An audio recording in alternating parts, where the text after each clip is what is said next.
mesdames et messieurs, Mbote, partout dans le monde, Balami, Ajika, les faux news, vous êtes tellement ébélé quand vous pouvez savoir confiance, parce que tu as la bande qu'on a vu sans autorisation, on a moni yemoko américain puis en disant de jouer le boula, n'a pas si Mbote c'est aux amis, pourquoi pas la famille boula, nous on a fait si Mbote c'est qu'à Bazali, quand on est en qualité, mais ça n'a obligé biso, n'a pas payé mon côté, n'a pas deux personnes au monde au milieu, ça chanteur, Topolo Marcelo Oyo. A évolué na groupe ya Victoria oyo ya devin kin kester atika kibiso déjà kalaté déjà toujours fêté 9e anniversaire na ye depuis atika kibiso na mpandi na kuna na zana concert na ngai Stella Étoile yepé ako se présenter Stella Étoile maloba ya. Merci beaucoup Vini la presse Mbote ma chère internaute abonné à biso ya Christella Bolanga TV pourquoi pas na Kaba TV avec le Seigneur Tokinonka Malé mais bon début du mois de février avec le Seigneur bonne année meilleur pour Naïbadelia 2023. Merci na Yves Ngoma Bolobeli. Pourquoi pas boss patron merveille Kaba ou depuis quelque part. Pourquoi pas bébé Lisa et puis toujours le 15 février 2023. Moi na bota mito c'est le on va tout me rester toi donc tu as mis mutumunene OK yaza parmi la chantre puis parmi la troupe ya qui que ça émener à ça pour faire tout ça awa la par rapport que tant on muta kufa qui évolution il y a orchestre ezokende ndenge juste ba question na biso ma réponse et toi il y a notre invité merci. Là déjà na moni déjà batume ko balingaka Victoria déjà oh ya yemoko kin kester mais ça n'a toujours ko pesa bino bilenga pesa bino basilisengo malgré tout à la société bien sûr mais quoi là to le orchestre na ye évoluer kaka ba activité basala ka ba concert ba beta kaka to pesa déjà mbote na invité na biso to follow Marcelo boni santé papa. Ouais, certes, absolument que ça certes la moto qui s'est revenue à tirer la non, bon, certes, c'est-à-dire certains quoi. D'être avec la victoire est certain. Donc, sauf que ça est certes. Ouais, l'espagnol, donc, il n'a pas fait Yvongo Mamolové, mais certes, la voie sanité, mais certes, pas un PDG Marcel Moutama et puis le roi Salomon Sitaloviluka. Donc, certes, à l'autre continue à victoire et certes. Après, la PC de 7 n'est pas PKV, il y a des PKV et c'est Kaza. Mais certes, c'est comme ça. Balobi ya mwana kaka ndenge tomoni yo lelo tokota na be ya biso na biso dernièrement tomona ki déjà bo sala ki conférence de presse oyo tengaki na toyeba mon clé pourquoi organisation na pourquoi conférence de presse wana ça pona kaka hommage ya yemoko kin kester. Ouais, bon, tout ça est conférence de presse parce que depuis qu'il s'est remené à Koufa, nous tous ces réunissons pour que tout est ensemble. Parce que moi, qui s'est remené à Aza parmi l'orchestre et Mima Bamissé et Belé la Poto. Et Belé alors, c'est pour cela. Depuis qu'il s'est remené à Koufa, nous tous ces réunissons pour que tout est ensemble. Partout, nous sommes l'équipe qui s'est remené à Mima la Poto. Nous avons interprété la musique qui s'est remené. Au moins, dernièrement, qui confère le bino, c'est le seul pays où il y a plus fort que Samanarati. Vous avez un point. Donc, ce que fallait pour pas fort. Peut-être faire un goal à fort. Vous avez un point. Mais jamais au monde que bah yo kana soit tu vas ça là ni numéro pour ils avaient comme moi attends sur on va coopérer. Vous avez un point. Donc on a salué toute l'initiative il y avait Nabiso Wazé Kwana Kofi Olomide ne basali est vraiment boé.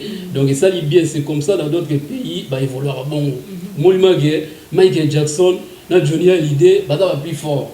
Bah sangani bah ça les loro boy. Mais na Congo na biso ils a autre chose quoi. Bah plus fort bah ça va plus bah binemi. Donc il y a une initiative vraiment tout ça là qui boule bah monsieur qui s'est remené à me mettre na poto et belé à ma génération. Pour qui s'est remené à posséder na idéologie à ma génération. Vous avez un point. Génération ancien Victor Eleison, tu es une génération il y a longue histoire. Tu es une génération les jours les plus longs, tu es une génération il y a 10 000. Vous avez un point. Donc, il y a 9e anniversaire où c'est décidé qui, c'est décidé qui, parce qu'il est où tu es pas là, c'est décidé qui pour que le 9e anniversaire, tout tout ensemble. Au biso tout ça, on a précisé que ce soit des générations 10 000. Ils ont un peu de 10 000, qui est disque possible, qui est mené à Tikaki et Dimagiti, pour bien préciser. Donc, biso Totika là, Victor Lesson, toute la génération, il y a ce que sont tobeta ba francophonie tobeta ba concert à Kikwiti tobeta ba concert belé Angola Boma Mwanda Kikwiti Kinkesera Minia. Donc on a occasion on attend vraiment ça outini kilibaye ba comme jeudi na kini bon on va organiser qui conférence de presse na ezala esalama vendredi hier quoi les tozaki wana na espace wana utama njilo ansuka kwa tikiso nene les tozaki wana pour que to eba mambo ezala ndenge nini c'est notre programme pour que programme ezala le 18 na Chetemba. Donc lundi déjà ils a jour au qui cérémonie à Koufagi les traite aux ala biso nyonso na nécropole. Donc ils ont non c'est informé bino que sur aux anata bona ba caméra na bino pour nos image et ça la bien za ba actualité mais mambo etambola ni aux ala lundi na nécropole et puis les 18 tombé dans Chetemba à part les 18 va concert mususu pe et Golanda na tout met ensemble bateau qui est servi à million à photo qui sont tournés qui et puis tout mususu ba interprétaka musique qui a qui est servi. Ok, voilà que qui n'a pas si mot de l'union sur de la presse tout bête dans l'histoire à business mieza album oyo qui est atika qui a mon qui déjà na kata studio soit déjà dans le marché. Non, ils ont dans les marchés, ils ont qui disent que mon qui est terminé à Salaki et comme presque fin. OK. Et comme presque fin, bon après il y a au Salaki aller au Bela. Tant au Bela et puis à Koufi disent que comme il est presque fin. Et puis ils ont qui n'a pas camarade oyo ba Evaris Bochab son excellence Evaris Bochab soutenir pour que pour finir disque et puis dans tout finir il fallait qu'il normalement bimame il y avait des conflits par-ci par-là, famille, musiciens, bureau, orchestre, mais ça là il est disque bimaté parce que les arabes disque était pour na bien aimé ils a scellé mais va mis tout connaît tout ils a un associement tu na ba kangango moyen bimetate palais maison blanche kangama parce que famille na bana boyo kanizati mais de tout temps ensuite moko afimiko moi fille qui que c'est revenu azalia nekine et puis mais ou à Mobali, il passe à Kini Bakuta dans l'ensemble, tout va y aller, tout ça, la pour que disque bima et puis va tout ça. Donc, depuis 9 ans, oyo icône na biso akufa ti lelo tokolo baboye nanu kimi ekota na moté. Bon, pour bien dire, Kimia Benza est côte, parce que ceux qui m'écoutent, c'est des disques qui donc il y a des pourparlers, mais qui n'a justice, bon, il y a bana bazuya kisasa ba tante ba rana kisasa ba ni mayi temps ba okuta ensemble mais toujours souhaiter pour qu'il est bien. Bon madame de mon niveau ya dispersion qui essaie menira orchestre na elle ça que évolue nini parce que avec temps on doit faire makani belé bimanga est-ce que orchestre na pina ceinture vraiment orchestre na bo panzana kito na soutenir qui notice que quoi la vraiment en forme jusqu'à présent 9 ans vraiment nous avons en forme consolée na orchestre nous soutient. Ouais donc depuis que c'est mené à Koufagi tous ça qui nanu ensemble travailler qui nous sert de banzembo les médecins sans frontières avocat du diable mais c'est les fanfarons nous ça qui est les cas na la télé après un moment il y a aussi la moi dislocation ça qui dislocation va massa sous ba bendana qui va massa sous ba bendana qui ça les moi boulou mo par après na si temps sous na ba 5e anniversaire il y a qui que c'est mené des qui na Docteur Likana a aussi la pour que orchestre la sous réinitialiser quoi toujours être ensemble et toujours continuer pour travailler sous ensemble. Merci beaucoup de la première juste que Toyambi en tant que c'est pas en tant que chanteuse en tant que en tant que nani de va Toyambi nani na plateau na biso so ko za chante yembe la biso so ko beta na moi capella la pas comprendre que Toyambi ya Victoria les ouais tout tambola na ko donc ça lelo moko ya biso so beta avant nous disismi to soanite yo kamati atiti de mosusu oekomi kobangisa ngano kina pesa yo mbota pamba yo na komi obanga noki yo desevoanga to soanite yo kamati atiti de mosusu oekomi kobangisa ngano kina pesa yo mbota pamba yo na komi obanga noki yo desevoanga na ndengolesi sheri na ngai makanisi ya mabebo yo posanga ezalaki se sheri na nga boyanga ponene bato ya mokili balingaka se pasa baninga solo mokili yango etanda na esprit ya satana bobengelinga bapolisie pite na bondeli otikanonga tonga etana solo koregrete naloba te solo kondima te nakokama makambo motindo oyo nalembi kobandela.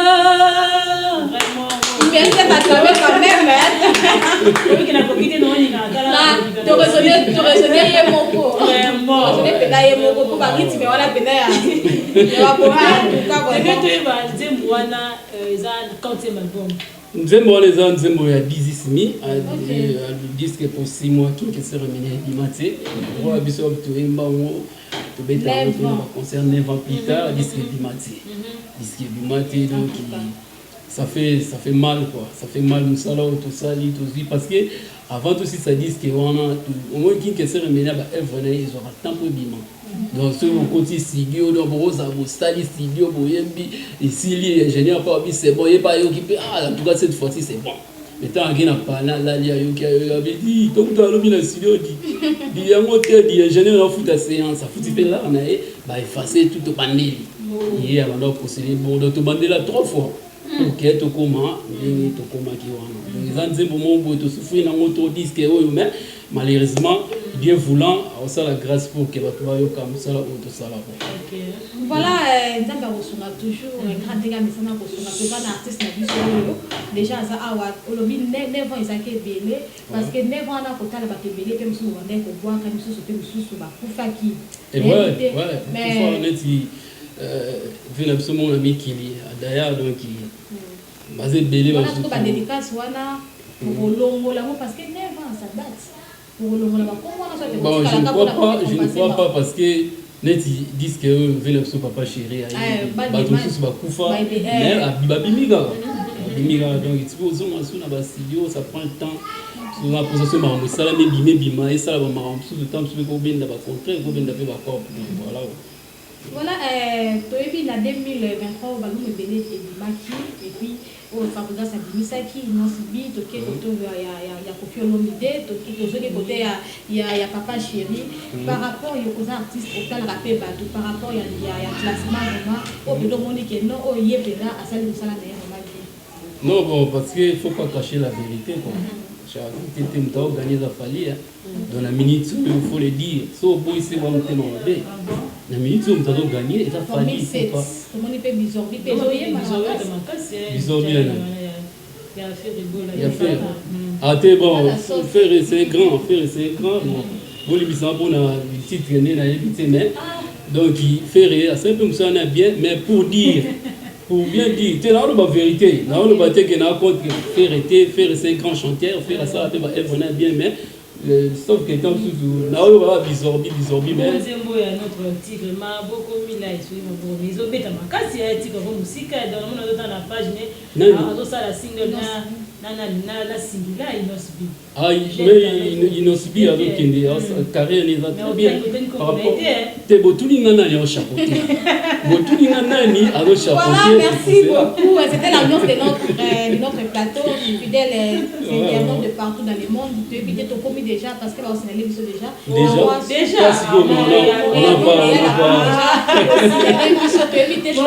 Montréal ici malobe pas ya invité na biso ye yo asawa invité na batu nyonso o bazola na yo et puis na baninga na bino vraiment susu ya musique par rapport ya événement oyo 9e anniversaire ya Yemoko King Kester ozo se gagner tibeli. Bon, ils ont mon équipe qui s'est ramenée c'est une icône alors c'est pas n'importe qui alors mon tour ça là trop à cause ça fait c'est une musique. Donc il faut le dire, tout bayebi. Appel les a lancé à tout le monde de voir. Oh, toi mon y a participer. chez Temba, l'événement qui s'est mené à ça, les bienvenus. Donc, porte est grandement ouverte à Kouya, lundi, à la nécropole, et puis les 18, chez Temba. Donc, la porte est grandement ouverte. Mais tout signalera que les musiciens sont des ingrats. Nous, les musiciens, nous sommes des ingrats. Par rapport à quoi? Parce que, au moment où il y a martyr. Nasi biso tu toyebi ke muta banda masolo martyr c'est qui s'est remené. Muto banda mza qui a beti martyr et pas plein. C'est qui s'est remené. Mais tout comme moi que tout ba ole ka ba beti masolo martyr ba beti ba sali plein mais attends mutu moko ti aye na martyr que non en tout cas nenge vient de se voir la mal à cause de ta fongola marambo yo tout c'est ngata une minute de silence pour qui s'est remené. Que mais puis on to signaler que ba beta déjà parce que le rôle qui s'est remené ta fongola ma martyr biso siko to kanga on a 10e anniversaire qui s'est remené. Bon signé martyr. To signé martyr parce que tous en a battu oyo balinga qui s'est remené à ba nostalgie qui s'est remené to beta on a 10e anniversaire qui s'est remené. Donc au tous en 9e anniversaire, 10e anniversaire c'est 2024 vers février, nous on a février boy to beta martyr donc ils ont histoire mo boy bilima ba la mugabo parce que qui s'est remené am tabanda e masolo biso beto clôturer.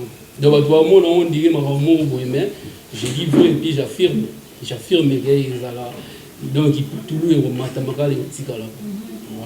Bon tu veux réellement question avant dernière que Niarkos c'est ce qui Niarkos vient son Niarkos il y a la grand potier dans Alexa ba toute la vida. On dit quelle relation notre papa qui faisait un parce que il y a Camille de fêter 21e fête quand il y a hier la disparition là on fait seulement qui accompagné na monsieur maman na papa pa griffe azaki wala ko représenter ba griffe na ye ndi na sala radio pe qui que c'est un minute amuta du quoi la taka peut-être so relation ni niveau là entre on appelle la bataille ya qui que c'est un minute na papa griffe oh on sala kama kampona mémoire ya et puis bébé que c'est côté ko la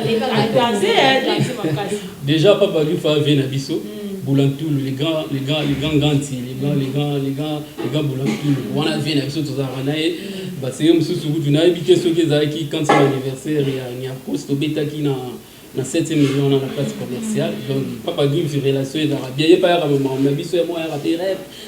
Donc on est aux amis en nécropole, on n'a pas Grim ensemble. Donc par rapport à Niarkos, il a à grand prêtre quoi à grand prêtre parce que hier mutala kisana ba papa we mana ba kester ba ko moni kester ada gine vérité pour les ba tout alors pour ma making alors ba non biso to ebe lamba na sema ya Niarkos parce que Niarkos ça mutu akenda poto avant ba mutu Niarkos ça mutu ayamba ba on a mis qu'il a estimé moni oh ça c'est du lin ça c'est du lin.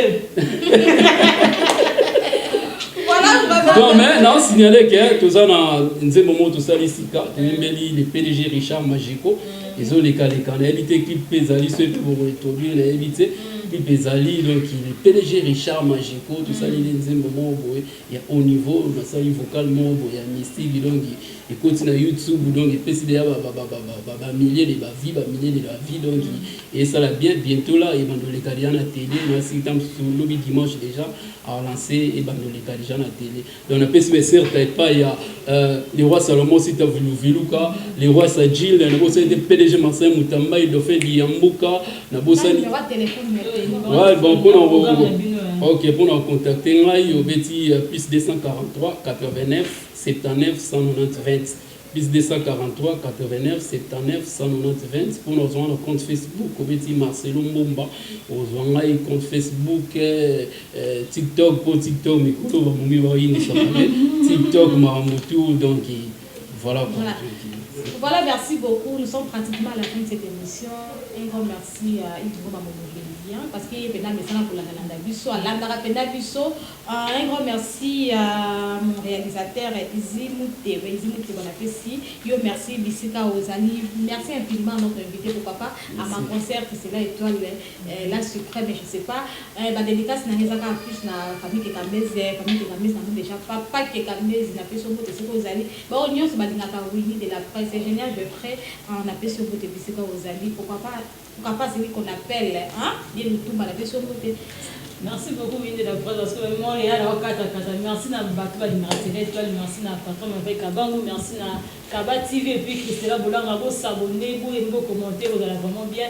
Donc, quand tu as mis notre musicien de Victor et Ador, tu as dit que Kabon, tu as photo savourer sous deuxième voix, donc après, c'est monsieur lieu, place barrière, et puis, tu as dit que c'est monsieur Missi. Ouais, merci beaucoup. Donc, nous allons préciser, merci pour la question. Nous allons préciser que Bama Satou, Baouti Mikili, nous avons une répétition à Mandina, et pas venir et donc c'est Bieka chez les zéros. Donc, nous allons lundi, mardi, mercredi, mais pour la Victor et les sons aux générations 18 sur répétarbon na Lemba. En face à Mokengeli, Lemba super, en face à Mokengeli chez Maman Lisa. Nous avons chaque jeudi. Voilà, nous avons chaque jeudi. Donc, ceux qui se voyaient qui donc chaque jeudi, nous avons voilà, avant que invité la biso akindi na moi koyé malande zala, je salue bien Maria Sonia na Paris de la part de Yves Moma Bolobeli. Bala jika l'info 12, en tout cas pour la s'abonner Maria Sonia. En tout cas tolelo moi ming ba balobi mo konza Paris babi Maria ne. Absolument mon cœur bi boss charmant, l'ami de boss c'est notre boss. Boss charmant. Trop de love pour vous, ami. Maman m'a gardé love depuis quelque part. Sola bien et ça la tour ma casse tout le donc la PCP c'était pas à Sylvie Mbumba la naturel de certain.